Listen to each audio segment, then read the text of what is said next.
चलिए दोस्तों, एक और न्यू गाने के पोस्टर आ गया है। इसी वीडियो में शुरू से लेकर अंत तक बना रहिए। हमेशा ऐसा वीडियो न्यू फॉर्मेशन जितना जल्दी लाने को मैं प्रयास करता हूं आप लोगों तक।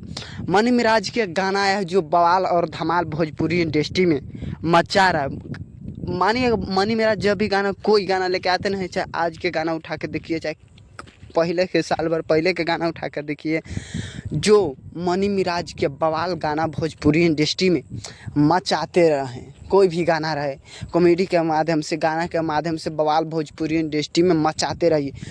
लेकिन फिर से मनी मिराज, जो कॉमेडी स्टार बोलते हैं लोग, मनी मिराज के फिर गाना आने वाला है, जिस गाना के नाम है प्यार मोहब्बत धोखा है। प्यार मोहब्बत धोखा है। बात करें कि गाना के, तो गाना कब आएगा, तो ये गाना 11 तारीख के सुबह आ जाएगा। बवाल भोजपुरी इंडस्ट्री में मचा के रख देगा। अब आप लोग बताइए कि एक मनी मिराज का गाना चाहे कॉमेडी आप लोगों को अच्छा लगता है कि नहीं लगता। हम हमेशा ऐसा वीडियो इन्फॉर्मेशन आप लोगों तक लाने के लिए प्रयास करता हूँ। पूरा वीडियो देखने के लिए आप लोगों को धन्यवाद।